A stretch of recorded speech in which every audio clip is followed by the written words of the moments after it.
দিন বা 15 স্টক কত 10-15 দিনের 10 দিনের মতো আছে। প্লাস ডিস্ট্রিবিউটারে যদি স্টক ধরেন স্যার, ডিস্ট্রিবিউটার আর মনে করেন 2 ডেজ আরো এক্সট্রা পাবেন, মানে 12 ডেজ। ডিস্ট্রিবিউটার এন্ডেও তো স্টক আছে, ওটা তো প্ল্যান্টের ছাড়। আর আমাদের আনইন্টারাপ্টেড সাপ্লাই চলছে, সাপ্লাই ট্রানজিট আসছে, কোনো সমস্যা নেই সেই ক্ষেত্রে। তো আপনারা শুনলেন যারা আমাদের ডিলার ভাইরা আছেন, যে আমাদের আগরতলাতে যে স্টক, মানে ত্রিপুরাতে যে স্টক, এবং আমাদের যে ট্রানজিটে যে মানে জিনিস আসছে এলপিজি, তাতে করে 10 থেকে 12 দিনের মতো আমাদের সেখানে কারো ক্যাটার করা যাবে। আর রেগুলারলি তো আনইন্টারাপ্টেড ওয়েতে আসছে, রাস্তাতে কোনো অবস্ট্রাকশন নেই। যে আসামে এখন বৃষ্টি বাদল বা ল্যান্ডস্লাইডে রাস্তাতে গাড়ি আটকে গেছে, সমস্ত কিছু।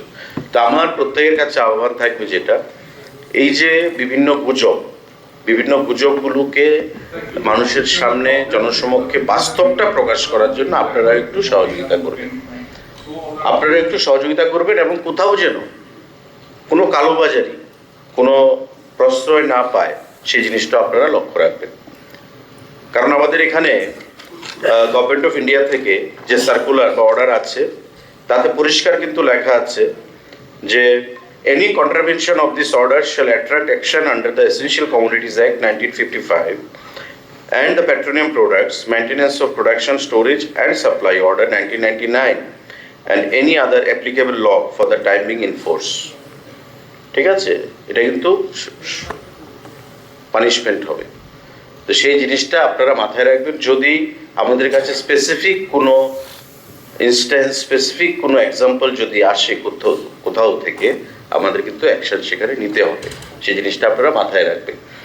আরেকটা জিনিস আপনারা মাথায় রাখবেন, যেটা হয়ে থাকে, আমি যেটা বিরোধী দল নেতার একটা প্রসঙ্গ বললাম, উনি হয়তো আমাকে ভালোর জন্যই ফোন করেছেন, ওনার কাছে হয়তো কেউ বলেছে, বিধানসভায় জিনিসটা এসছে। আমি গ্যাস নিলাম, আমার বুকিং ডেটে আমি গ্যাস নিলাম, আমি কত দিলাম? 1030 টাকা, বা হোম ডেলিভারি 73 টাকা, 1073 টাকা।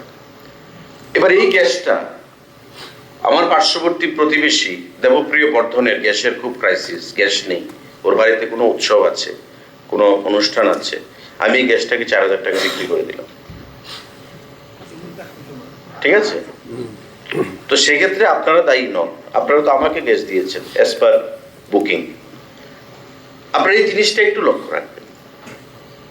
তবে আমরা সুবিধা হবে, আমরা এসডিএম অফিস থেকে স্টাফ পাঠিয়ে দেবপ্রিয় বর্ধনের বাড়িতে যে আপনি কোত্থেকে গ্যাসটা পেয়েছেন,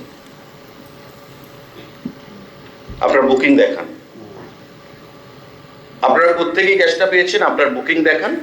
যদি বুকিং দেখাতে না পারেন, এটা ধরে নেওয়া হবে যে আপনি এটা কালোবাজারি করে এনেছেন বা বাঁকা পথে এনেছেন, বেশি টাকা দিয়ে এনেছেন।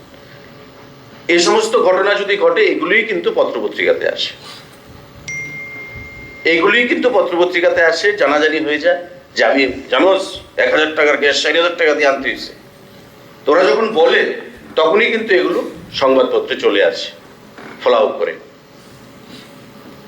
তা আপনাদের কাছে আমার আহ্বান থাকবে, বা দপ্তরের আহ্বান থাকবে, যারা ডিলার ভাইরা আছেন, আপনারাও এগুলো লক্ষ্য রাখবেন। আপনারা যারাকে গ্যাস দিচ্ছেন, আদৌ অ্যাকচুয়ালি সে কনজিউমার আপনার ঠিক আছে, কিন্তু আদৌ সে গ্যাসটা বাড়িতে নিয়ে স্টকে রাখছে না গ্যাসটাকে বেশি টাকায় বিক্রি করছে, সেই জিনিসটা আপনারা মাথায় রাখবেন। আমার আপনাদের কাছে দপ্তরের তরফ থেকে এই জিনিসটাই প্রত্যেকের কাছে আহ্বান থাকবে। আজকে এই জিনিসগুলোর জন্যই আপনাদেরকে ডাকা।